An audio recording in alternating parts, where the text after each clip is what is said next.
please join me in welcoming Haley Gusa and Julia Stewart for a special introduction.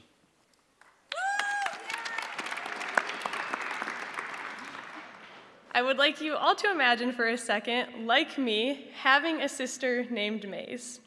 Now, there's a lot of questions that come up when your sibling has a unique name, and there's a whole story to it. But what I want to start with is it's so hard to explain how to spell Maze's name correctly. Because the first thing I want to do when someone asks me is bring up that it's just like a corn maze. But really, it's not spelled like corn. It's not M-A-I-Z-E. Rather, it's like corn maze minus the corn, just the maze, M-A-Z-E. So it always makes for lots of questions. But what I really want to talk about is what I appreciate about Maze as a person. I appreciate her intentionality, her thoughtfulness, and her sensitivity to the needs of others. I want to give you an example of her intentionality. I was back in November and December when all of our family birthdays fall except for Maze's, and she made the effort to celebrate everyone's birthday uniquely and individually, spending quality time with each person. And this was challenging to do because often she had to drive hours to get to that person. It was during a really busy season for both state office, the holidays were picking up, and the end of the college semester. But I know that I was very grateful for the time that she spent with me on my birthday. There's also a million other things that I love and appreciate about Maze, and I don't have time to list them all, but I would like to list a few. She is encouraging, she is positive, she is passionate, she is hardworking, and most importantly, she's a woman of faith. And I'd like to share with you a Bible verse that I think she has exemplified well during her life. It's Matthew chapter 5, verse 16. Just so, your light must shine before others, that they may see your good deeds and glorify your heavenly Father. Maze, I hope you continue to shine your light through your retiring address now and in the rest of your life. Please join me in welcoming to the stage for her retiring address, my sister and personal favorite state officer, and your 2023-2024 Michigan FFA State Vice President, Maze Gusa.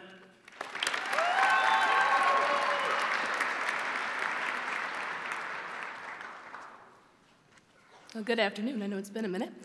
My name is Julia Stewart, and today I have the honor of introducing Nataleigh Hilliker to you. If you've already had the pleasure of meeting Nataleigh, that you know cheese is likely to come up at some point. Whether it is sliced or cooked with noodles, there is something just about properly aged cheddar. Without getting too cheesy, Nataleigh is the best sister her siblings could ever ask for. She has a love for her sister and her brothers that cannot be rivaled. Reading and big books have long been an interest for her. Finishing a whole book in one setting was a door opener when she was a kid, and she continued to clear out the library with big stacks of books at every visit. You will find that Nataleigh is an open book. She shares stories and details about her life in an effort to show others that they are not alone, that it's okay to be different, that our differences should be celebrated instead of feared, that no one should be excluded just because they're different. She shares so much of herself because inclusivity matters. It's been some years ago that I heard the words of Robert Frost for the very first time in this room. Those words told us to take the road less traveled, that it would make all the difference. Those words continued to prove true and true to me as I got older. When I became a parent, I wanted to instill the same ideas for my child. I could not be more proud of who my daughter has become. I've seen how often she has taken the road less traveled and just how much of a difference it has made for her. Michigan FFA, it is my great honor to introduce to you my daughter and your 2023-2024 Region 6 State Vice President, Nataleigh Hilliker, for her retiring address.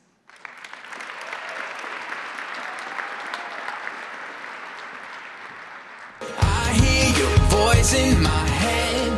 Let your light shine for all to see. And start a fire in my soul, fan the flame and make it grow. So there's no doubt or denying. Let it burn so bright. Is this glass half empty or half full? Some might say it's half full. I mean, we do have more than we could have. But some might say it's half empty, only focusing at the space at the top and what's missing.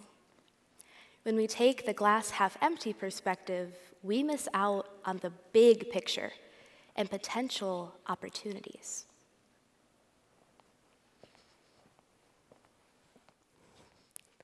When I think back to when I was a kid, I distinctly remember being a perfect angel with a smile that could light up any room. My parents will quickly tell you that's delusional. When I was an itty-bitty little squirt, I would run up to my dad and hit him as hard as my little hand could. He would pretend that it hurt, and finding it funny, I would run away laughing like a maniac. So clearly, being a perfect angel as a little kid wasn't true. But my impeccable sense of style that I remember from my childhood must be true, right? Wrong. My hairstyle could best be described as a bowl cut, and I could often be seen rocking ill-fitting Webkinz t-shirts, glasses even though I didn't need them, or outfits that were severely out of date. But of course, our parents are a little bit to blame, and our desire to pick out our own outfits can lead to some less than ideal pictures. One such picture came into existence during my kindergarten Halloween party. I don't know what was running through my head, whether I thought it was the only costume I could wear, or if I truly thought it was cool.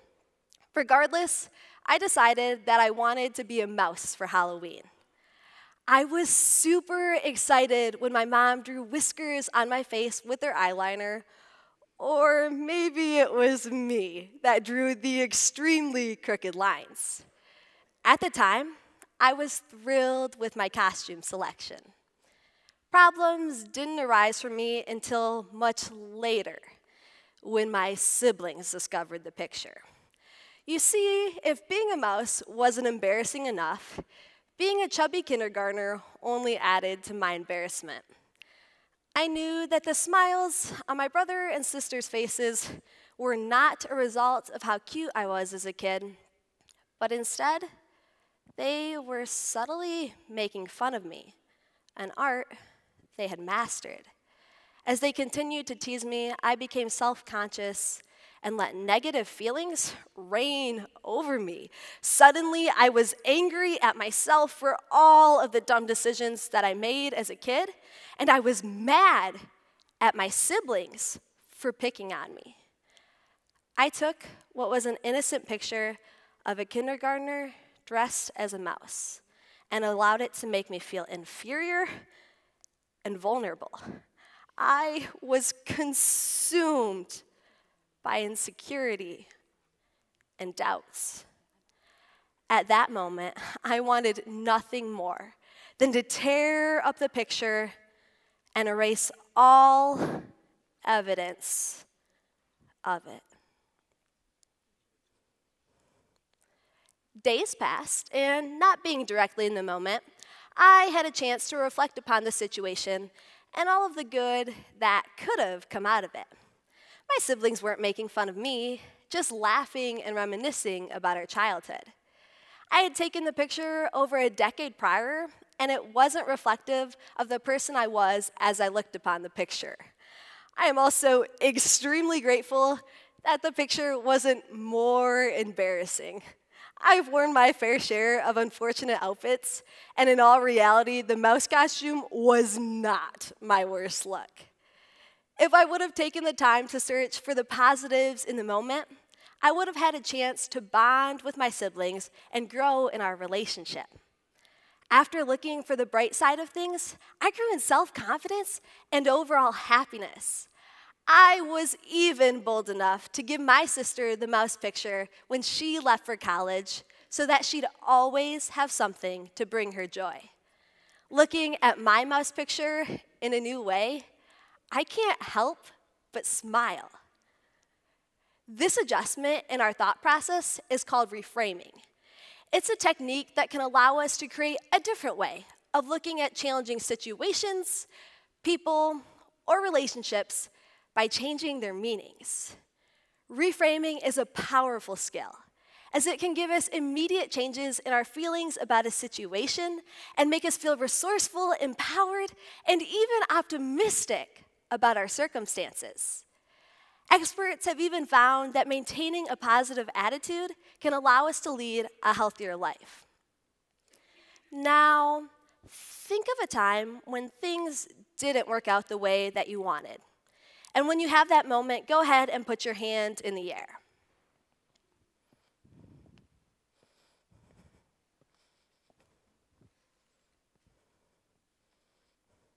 With your hands still in the air, think of every single problem in that moment. Were you upset? You felt embarrassed? Or things just didn't go as expected? Those are represented by our fingers. Now, think of every single good thing that came out of that moment. Did we grow or make a new friend? How about the possibility that we simply learned something new? That's represented by our palm. Now, ball your hands into a fist. When our fingers are in the way, when we focus only on the problems, it makes it hard to see our palm. Much like in life, when we focus only on the bad, making it hard to see the good. We must lift up our fingers, thinking past the negatives, in order that every positive from the situation can present itself. In life, we need to reframe our thoughts in order to see all of the good that can arise from a situation. Did we lose a really, really important game? At least we got the chance to compete and grow as individuals. Did we stumble through a speech? Now we can grow in our humility and laugh away our shortcomings. In life, there is always a chance to create light in the darkness. And all we have to do is reframe our perspectives, looking for the positives in every moment.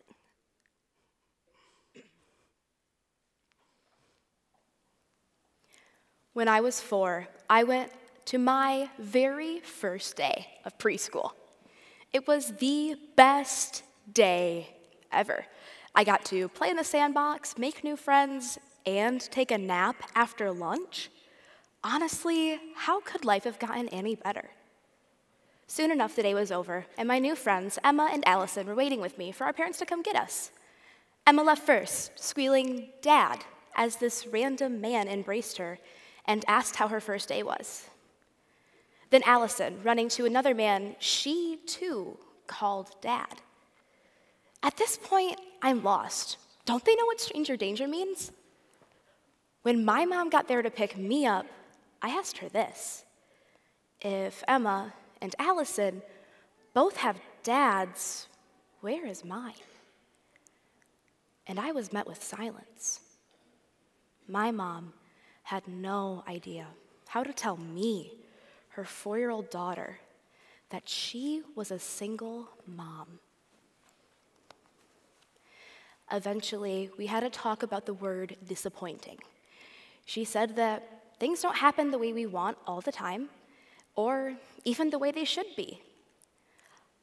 I had a really hard time understanding that, but to be fair, I was 4, and I just wondered what my friends had. I had no idea how heavily affected my life would be by that role not being filled. Right before I turned 10, my biological father reached out for the first time. I was ecstatic, hoping to make up for all of the things that we had missed out on. He said he'd give me a call for the holidays. But it wasn't too long after I was supposed to get that call that my mom and I had another talk about that same word, disappointing. But this time, there were more emotions behind it. Hurt, anger, betrayal. I asked my mom if I would ever be enough. She held me and told me that I would always be enough for her. She said that people make bad choices, but that doesn't mean they won't make good choices in the future. She asked me to keep an open mind. But I was angry. He didn't deserve my open mind. After a long talk, some mac and cheese, and a written reminder from my mom that I was enough for her, my anger faded. I knew that when disappointment came up in my life again, my mom would be there to back me up. I was so focused on being ignored by my father that I ignored my mom's attention and understanding. When we're only focused on the disappointment in our lives, we don't notice all of the wonderful, positive things the people in our lives are doing too. Paying attention to our friends and loved ones the way my mom was able to for me shows care and dedication to the relationships we have. We don't always have time to make someone's favorite meal, but we do have time to remind our people that they matter to us. Checking in with others can help them to see the good that's happening in their lives. Showing people that we care is different for everyone because we all struggle with different things, like failing a test, taking care of our mental health, or balancing everything that we have going on. When we notice others becoming less like themselves, we should be like my mom, do little things to remind them that they're cared for. And when we see ourselves falling into that same cycle, it is vital for us to ask for help to grow past our struggles. Doing what we can when we can has the opportunity to change someone's life for the better. We all have something we're good at, whether it's something we can do for someone, like make them brownies or send them the best memes, or something we can do with someone, like take them to get ice cream with you or go hunting with them.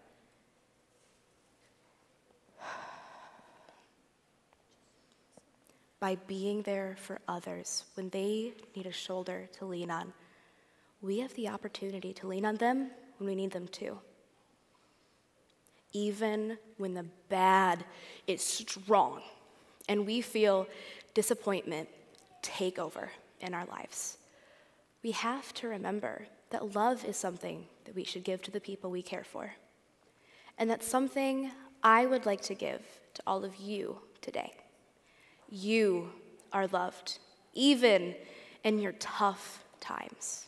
You will always be loved.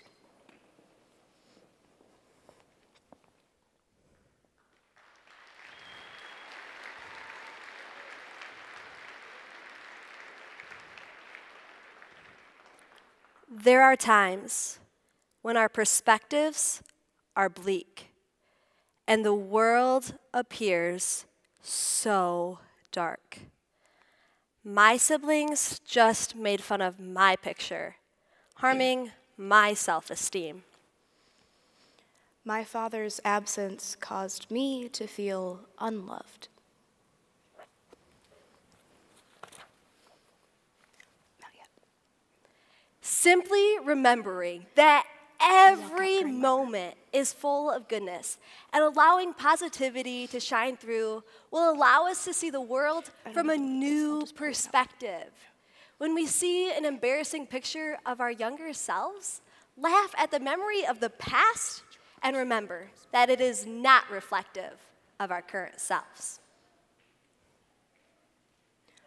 Or when we see a friend or loved one struggling, we have to remind ourselves that we have the power to brighten their day.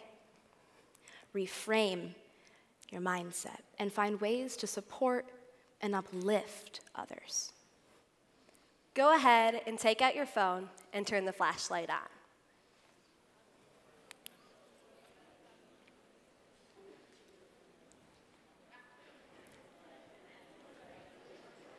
Slowly, our eyes are adjusting and our perspectives are changing. The more that we shine our light on others, or allow others to shine theirs on us, the brighter our lives become. Michigan FFA, in the darkness, be a light. 'Cause you're a sky, 'cause you're a sky full of stars. 'Cause you light up the path. I don't care, go on and tear me apart. I don't care.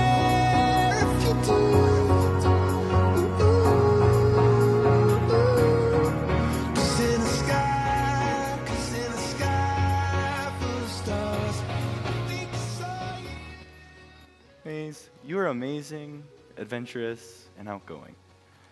Michigan FFA, our state vice president, Mays Gusa.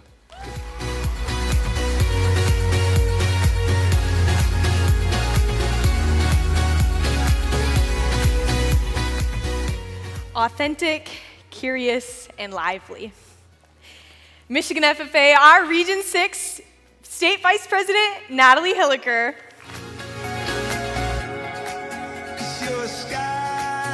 Cause you're a sky full of stars. I wanna die in your arms. Cause you get light.